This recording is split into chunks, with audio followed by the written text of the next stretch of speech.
எல்லாருக்கும் வணக்கம். என்னுடைய ராதா ராமராவ் சேனலுக்கு உங்கள் எல்லாரையும் வெல்கம் பண்ணுறேன். இந்த வீடியோவில் அவலில் சர்க்கரை பொங்கல் பார்க்க போகிறோம். இந்த மாதிரி அவல் எடுத்து சர்க்கரை பொங்கல் செய்கிறப்ப ரொம்ப குறைச்சலான இடத்துல செஞ்சுடலாம். பூஜை நாட்களில் பார்த்திங்கன்னா பூஜைக்கு உண்டான வேலைகளும் பார்க்கணும், அதே சமயத்தில் நெய்வேத்தியம் தயார் பண்ணணும். அப்படிங்கிறப்ப இந்த அவல் சர்க்கரை பொங்கல் நமக்கு நேரத்தை மிச்சப்படுத்தும், டேஸ்ட்டாகவும் இருக்கும்.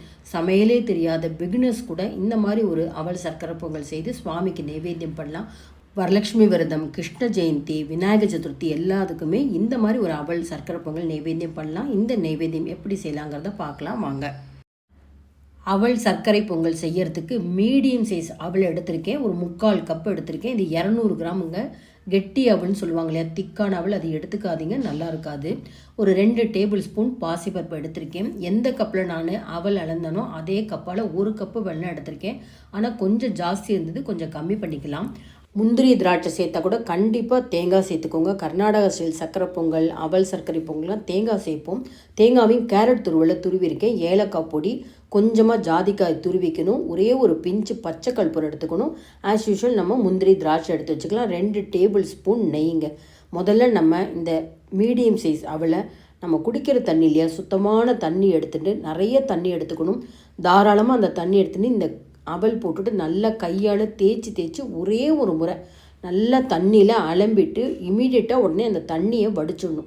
அந்த மாதிரி கையால் நம்ம தேய்ச்சி அலம்புறப்ப எவ்வளோ அழுக்கு இருக்குது பார்த்திங்களா, உடனே நம்ம தண்ணியை வடிச்சிடணும். திரும்பவும் தண்ணி சேர்த்துலாம் ஊறவே போடக்கூடாது.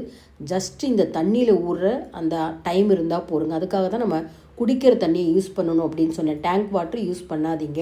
இப்போ எவ்வளோ முடியுமோ மேக்ஸிமம் அந்த தண்ணியெல்லாம் வடிச்சிட்டு ஒரு பேசனில் நல்லா அப்படி உதுத்து விட்டா மாதிரி வச்சுடலாம். அடுத்தது பார்த்திங்கன்னா நம்ம பாசிப்பருப்பை வேக வைக்கணும். திரும்பவும் பாசிப்பருப்பையும் ஒரே ஒரு முறை தண்ணியில் நல்லா அலம்பிட்டு சர்க்கரை பொங்கல் செய்கிறதுக்கு நல்லா அடிகனமான ஒரு பாத்திரம் எடுத்துக்கலாம். நான் இன்றைக்கி ஒரு வாணலி எடுத்திருக்கேன். இந்த அலம்பின அந்த பாசிப்பருப்பை சேர்த்துட்டு 1 கப்பு தண்ணி, 1 கப்பு பால், இல்லை 3/4 கப்பு பால். அதாவது அந்த பாசிப்பருப்பு மலர வேகணும், குழைய வைக்கக்கூடாது. அதனால் நீங்கள் குக்கரில் வைக்காதீங்க. இப்போ இந்த டைமில் பார்த்தீங்கன்னா நான் வெல்லம் எடுத்துட்டேன். கொஞ்சம் ஜாஸ்தின்னு தெரிஞ்சதுனால ஒரு 2 கட்டி வெல்லத்தை எடுத்துட்டேன். அதனால் 3/4 கப்பு வெல்லம் ரொம்ப சரியாக இருக்கும். பாகு வெல்லமாக இருந்தால், கலர் கம்மியாக இருந்தால் தாராளமாக நீங்கள் 1 கப்பு எடுத்துக்கலாம். இது பாகு வெல்லங்க. அந்த வெல்லம் மூழ்கிற அளவுக்கு தண்ணி சேர்த்துருக்கேன். இந்த வெல்லத்தை ஒரு பக்கம் நம்ம ஸ்டவ்வில் வச்சு கரைய விட்டுக்கலாம். அதுக்குள்ளே பாருங்கள் பாசிப்பருப்பு குழையாமல் நல்லா மலர வெந்திருக்கு. பாசிப்பருப்பு வெந்துதான்னு ஒரு தடவை செக் பண்ணிக்கலாம். ஏன்னா வெள்ளைக்கரைசல் போட்டுட்டா அதுக்கப்புறம் அது வேகவே வேகாது. சாப்பிட்றப்ப நறுக்குன்னு இருக்கும். நல்லா மலர வெந்திருக்கு. இப்போ அவல் முதல்ல சேர்த்துக்கலாம். ஜஸ்ட்டு ஒரு முறை அலம்பி எடுத்து அந்த அவலை நல்லா பாசிப்பருப்போடு சேர்த்து நல்லா மிக்ஸ் பண்ணிக்கலாம். இந்த மாதிரி மிக்ஸ் பண்ணதுக்கப்புறம் பக்கத்துலேயே நான் இந்த வெள்ளைக்கரைசலை கொதிக்க வச்சுருந்தேன். வடிகட்டிக்கணும், பாகுபதம் பார்க்காதீங்க, ஜஸ்ட்டு கொதிக்க வச்சா போகிறோம். இந்த வெள்ளைக்கரைசலை கொஞ்சம் கொஞ்சமாக சேர்க்கணும். கொஞ்சம் முதல்ல சேர்த்துக்கோங்க, நல்லா பரட்டிக்கோங்க. அப்படியே நல்லா இஞ்சிக்கும் இந்த வெள்ளைக்கரைசல். ஏன்னா அவல் நம்ம அதிக நேரம் ஊற வைக்கலை, தண்ணி இல்லை, நல்லா தண்ணி வடிய விட்டதுனால வெள்ளைக்கரைசல் போட்டோன்னே நல்லாவே இஞ்சிக்கும். திரும்பவும் மீதி இருக்கிற வெள்ளைக்கரைசலையும் சேர்த்துக்கிறேன். 3/4 கப்பு எடுத்தால் ரொம்ப கரெக்டாக இருக்குங்க. நான் கொஞ்சம் அந்த வெள்ளத்தை எடுத்துகிட்டே பார்த்தீங்களா, ஸ்வீட் ரொம்ப கரெக்டாக இருந்தது. கலரும் பார்க்குறதுக்கு ரொம்ப நல்லா இருந்தது. பாருங்கள், இந்த மாதிரி கொஞ்சம் கொஞ்சமாக தான் நம்ம வெள்ளை கரைசலை சேர்த்துக்கணும். கரைச்சி வச்ச எல்லா வெள்ளை கரைசலையும் வடிகட்டி சேர்த்தாச்சு. பார்த்தா உங்களுக்கு லிக்யூடாக தெரியும். ஒரு 3 நிமிஷத்தில் பார்த்திங்கன்னா நம்ம அரிசியில் செய்கிற சர்க்கரை பொங்கல் எப்படி இருக்குமோ அது போல் ஆகிடும். ஒரு பக்கம் இது கொதிச்சுட்டு இருக்க டைமில் நம்ம எடுத்து வச்ச நெய்யில் கொஞ்சம் பாக்கி வச்சுட்டு 1/2 டேபிள் ஸ்பூன் நெய், அதில் நம்ம முந்திரி திராட்சையை வறுத்துக்கலாம். ஒரு பக்கம் அந்த வெள்ளத்தோடு அவல் நல்லா கொதிச்சுட்டு இருக்கு. நெய் சூடானோடனே முதல்ல முந்திரி பருப்பு போட்டு கொஞ்சம் நிறம் மாற ஆரம்பித்ததுக்கப்புறம் திராட்சையை போடணும். திராட்சை ரொம்பவே நம்ம பொரிக்க விடக்கூடாதுங்க. அப்படியே உங்களுக்கு ஒரு மாதிரி தீஞ்சு போன கலராக வராமல் ஓரளவு பொரிய ஆரம்பித்தோடனே நம்ம தேங்காய் சேர்த்துடணும். அதே போல் தேங்காய் சேர்த்ததுக்கப்புறமும் நல்லா கோல்டன் ப்ரௌன் கலர்லாம் வரணும்னு கிடையாது. ஜஸ்ட்டு நம்ம நெய்யில் வறுத்தா போகிறோம்.